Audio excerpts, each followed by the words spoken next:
Success story, जिद और कामयाबी की अद्भुत दास्तां। स्वागत है आपका प्लेस फैक्ट चैनल के सक्सेस स्टोरी प्लेलिस्ट के नए वीडियो में और साथ ही साथ स्वागत है मन में सफलता की आग लगा देने वाली सक्सेस स्टोरी की दुनिया में। आज हम आपके लिए एक ऐसी सक्सेस स्टोरी लेकर आए हैं जिसे सुनने और देखने के बाद आप जान जाएंगे कि कैसे अपने जिद और जुनून के चलते कमजोर दिमाग वाला इंसान भी इतिहास रच सकता है। तो चलिए शुरू करते हैं।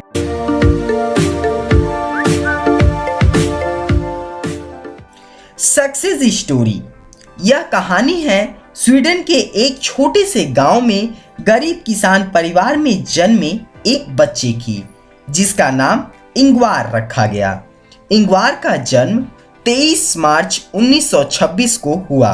यह स्वीडन के इतिहास का एक ऐसा दौरा था जब स्वीडन बहुत गरीबी और बदहाली के दौर से गुजर रहा था। उस समय स्वीडन की अर्थव्यवस्था की हालत खराब थी। पिताजी किसान थे जिनकी अपनी ही जमीन थी। उसी जमीन पर वह खेती करते और उसी से अनाज सब्जियां उगाकर अपना और अपने परिवार का पेट पालते थे। उनका घर भी खेत की जमीन पर ही था। बाकी घर के खर्चों को चलाने के लिए इंगवार के पिताजी प्रायः जंगल जाते और वहां से अच्छी किस्म की लकड़ियां काट लाते और उन्हें बाजार में बेचकर कुछ पैसे कमा पाते थे। इंगवार जब कुछ बड़ा हुआ तो वह भी अपने माँ पिताजी के साथ खेत में कुछ न कुछ काम करने लगा। इस तरह पूरा परिवार खूब मेहनत करता। इसके बाद इंगवार जब 5 साल का हुआ तो उनका दाखिला स्कूल में करवा दिया गया, जिसमें इंगवार को लेकर कुछ महीने बाद यह बात सामने आई कि इंगवार डिसलेक्सिया नाम की एक ऐसी बीमारी से पीड़ित है। यह एक ऐसी बीमारी है जिसमें शब्दों को पढ़ने तथा समझने में परेशानी आती है। इधर पिताजी इंगवार के लेट उठने की आदत से और डिसलेक्सिया नाम की बीमारी से परेशान थे, जिसको लेकर वह इंगवार को अक्सर गुस्से में बोल देते कि तू इतना लेट सोकर उठता है और पढ़ाई में भी कमजोर है, ऐसे ही रहा तो तू जिंदगी में कुछ नहीं कर सकता। पिता की यह बात इंगवार को बहुत चुभती। इंगवार पिता की इस बात को गलत साबित कर कर दिखाना चाहता था कि एक दिन वह भी जिंदगी में जरूर कुछ बड़ा करके दिखाएगा।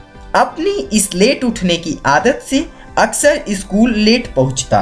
मास्टर और पिताजी की डांट से इंगवार एक दिन ठान लिया कि अब खुद की आदत को सुधार कर रहूंगा और मुझे अपने साथ के बच्चों से ज्यादा पढ़ना होगा ताकि मैं उन तक पहुंच सकूं।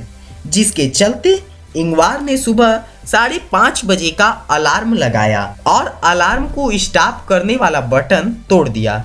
जब अलार्म बजने से रोज इंगवार 5:30 बजे उठ जाता। एक दिन सेल खत्म हो गया। सुबह अलार्म नहीं बजा, फिर भी इंगवार समय से पहले ही उठ गया। यह देख इंगवार अचंभा रह गया कि यह कैसे हुआ। अलार्म भी नहीं बजा और मेरी आंखें अपने आप खुल गईं। अब रोज सुबह जल्दी उठने की आदत के चलते इंगवार खूब मन लगाकर पढ़ाई करता ताकि वो इस डिसलेक्सिया बीमारी को भी हरा दे। 6 वर्ष की उम्र में इंगवार पढ़ाई भी करता और अपने पिता के साथ लकड़ियां लाने जंगल भी चला जाता। हालांकि यह उसके खेलने कूदने की उम्र थी, लेकिन जिद के चलते अब खेल कूद में कोई रुचि न रह गई थी। उसके मन में बस अब एक ही धुन सवार थी और वह धुन थी बड़ा कुछ कर दिखाने की। अब जब भी इंगवार अपने पिता के साथ जाता तो वहां से लौटते हुए रास्ते से लकड़ी के कुछ अच्छे टुकड़े चुनकर उठा लाता। टुकड़ों की कलम बनाकर स्कूल के बच्चों को बेचकर खुद का जेब खर्च निकाल लेता था। यहीं से इंगवार अपनी इस छोटी सी उम्र से ही पैसा कमाने के और भी बेहतर अवसर तलाशने लगा। जब वह 7 साल का हुआ तो अपने पिताजी द्वारा बनाई गई 3 पहिया वाली लकड़ी की साइकिल पर माचिस बेचने लगा। इससे वह अपने स्कूल के खर्च को निकाल लेता। 10 साल की उम्र में उसके पिता ने उसे साइकिल दे दी। जिस पर वह आसपास के गांव में भी माचिस बेचने जाने लगा।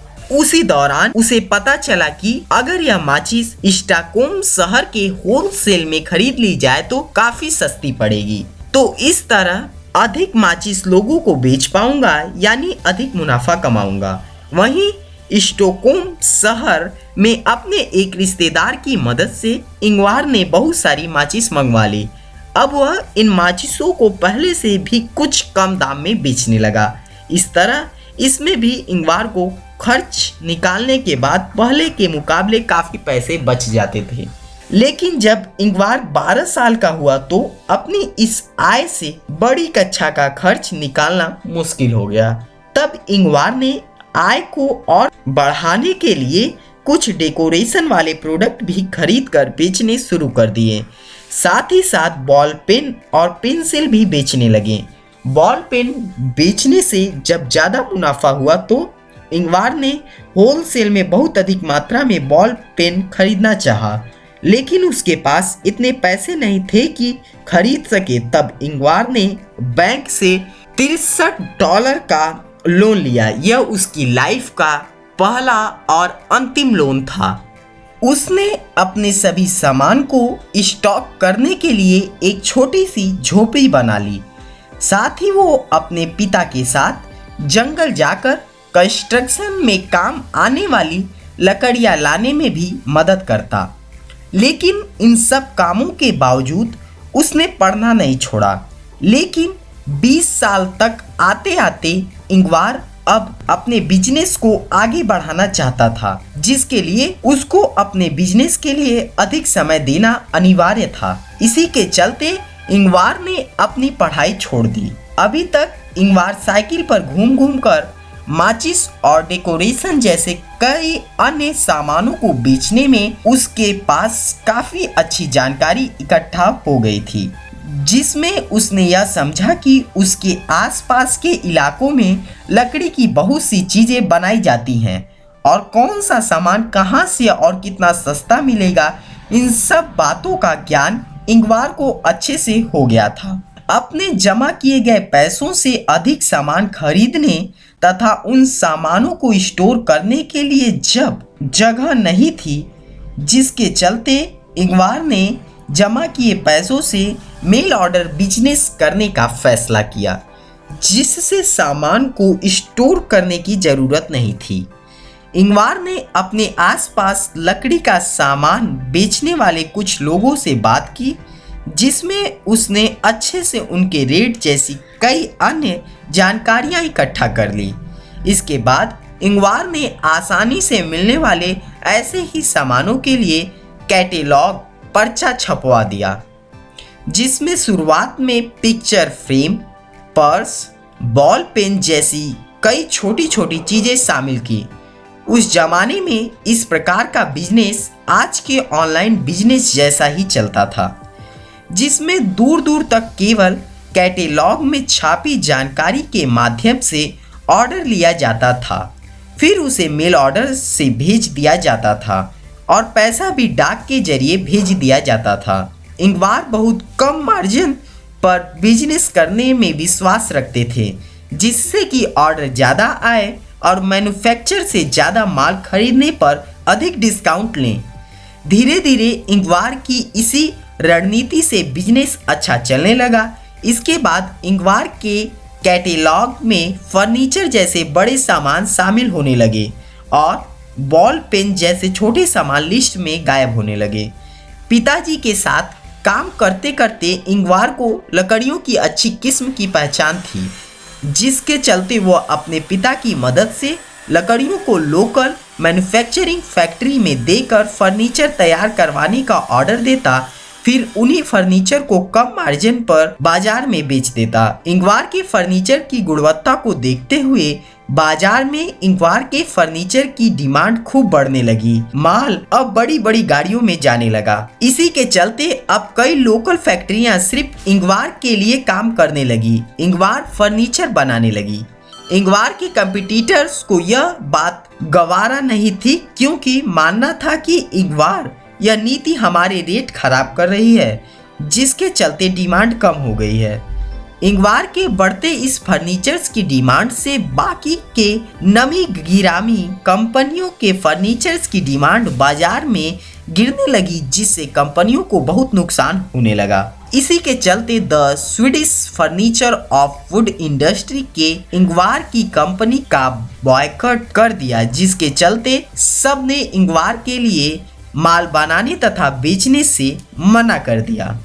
लेकिन कहते हैं ना, किसी ईमानदार इंसान के लिए जब एक रास्ता बंद होता है तो भगवान उसके लिए कई और रास्ते खोल देता है। इंगवार ने हार नहीं मानी, उसने एक पॉलिश सप्लायर से माल लेना शुरू कर दिया, जो उसे पहले से भी कम दाम पर मिलता था, क्योंकि वहाँ कच्चा माल और लेबर दोनों ही बहुत सस्ती मिलती थी। इसके बाद इस बंदे ने दूसरे देशों से कई ऐसे सप्लायर ढूंढ लिए जहां वो बहुत सस्ते में माल बनवा सकता था। इंगवार ने फर्नीचर्स ब्रांड का नाम रखा है आइकिया फर्नीचर्स, यही नाम है कंपनी का। अब इंगवार ने उन कंपनियों की वाट लगा दी जो सोच रही थी कि फेडरेशन द्वारा मेरे ब्रांड को बाहर निकाले जाने में कंपनी बंद हो जाएगी। देखते ही देखते सस्ते फर्नीचर की वजह से इंगवार के फर्नीचर के डिमांड तेजी से बढ़ने लगे। इसी बढ़ती मांग को लेकर इंगवार ने 1953 में अपना पहला शोरूम खोला। 60 के दशक तक आते आते कुछ और शहरों में भी अपने शोरूम खोल दिए। फर्नीचर्स को लेकर लोगों की जरूरतों को देखते हुए इंगवार के मन में सबसे पहली बार फोल्डिंग फर्नीचर का क्रिएटिव आइडिया आया, जिसके चलते इंगवार ने जब पहली बार बाजार में ऐसा फर्नीचर उतारा तो यह फर्नीचर लोगों में बहुत लोकप्रिय हुआ और जबरदस्त डिमांड हुई। इसके बाद इंगवार का बिजनेस और भी तेजी से आग की तरह फैला। देखते ही देखते इंगवार ने अपना बिजनेस कई और देशों में चलाना शुरू कर दिया। इस तरह पूरे यूरोप में इंगवार के फर्नीचर बहुत पसंद किए जाने लगे। इसके बाद ऐसे ही कम मार्जिन वाली स्ट्रेटजी पर काम करते हुए कुछ लोगों की ज़रूरतों और डिमांड के अनुसार कई प्रकार के बेहतर किस्म के फर्नीचर्स बनाने शुरू कर दिए, वो भी कम दाम पर। कहा जाता है कि जिस देश में भी इंगवार फर्नीचर्स के शोरूम खुलते थे, उस देश के लोकल फर्नीचर मार्केट की वाट लग जाती थी। इसका कारण यह था कि इंगवार के फर्नीचर्स अच्छी क्वालिटी के और कम दाम पर होते थे। फर्नीचर्स की क्वालिटी, डिजाइन और रेट के प्रति लोग बहुत आकर्षित होते थे और यह देखते ही देखते लोगों में बहुत लोकप्रिय हो जाती थी। तो दोस्तों, यह वही इंसान था जो एक समय में डिसलेक्सिया बीमारी का शिकार था, जिसे ताने मिलते थे कि तू जीवन में कुछ नहीं कर सकता। लेकिन आज उस इंसान की जिद के चलते उसके कई देशों में हजारों स्टोर, शोरूम हैं और लाखों लोग इनके अंडर काम करते हैं। इंगवार 91 साल की उम्र में स्वर्ग सिधार गए, लेकिन आज इनके बेटे और पोते इनके इस बिजनेस को अच्छे से आगे बढ़ा रहे हैं। इंगवार के फर्नीचर्स इकिया के नाम से जाने जाते हैं। इकिया अब भारत में भी अपने शोरूम और मैन्युफैक्चरिंग यूनिट्स खोलने वाली है। 2020 में यह हैदराबाद, मुंबई और गुरुग्राम जैसे बड़े शहरों में अपने शोरूम खोल चुका है। अब तक यह कंपनी भारत में 800 करोड़ की इन्वेस्टमेंट कर चुकी है। अब तक 43 देशों के अंदर इकिया के स्टोर खुल चुके हैं। तो दोस्तों, ये कहानी थी एक ऐसे बच्चे की जिसके जिद और जुनून के चलते वह एक इतना बड़ा आदमी बन गया जिसकी कल्पना नहीं की जा सकती थी। दोस्तों, मुझे उम्मीद है कि आज का यह वीडियो आपको पसंद आया होगा। अगर आपको वीडियो पसंद आया तो वीडियो को लाइक जरूर करें और कमेंट करके जरूर बताएं कि आपको आज की कहानी कैसे लगी। और दोस्तों, अगर आप कुछ और भी जानना चाहते हो तो उसे ज़रूर कमेंट करें, मैं उसके ऊपर भी वीडियो ज़रूर बनाऊंगा। और अगर अभी तक इस चैनल को सब्सक्राइब नहीं किए हैं तो चैनल को सब्सक्राइब कर लें और साथ ही साथ बेल आइकन को भी दबा दें, ताकि जब भी मैं आपके लिए वीडियोस लाऊं तो उसकी नोटिफिकेशन आपको सबसे पहले मिल जाए। Thank you very much, keep supporting.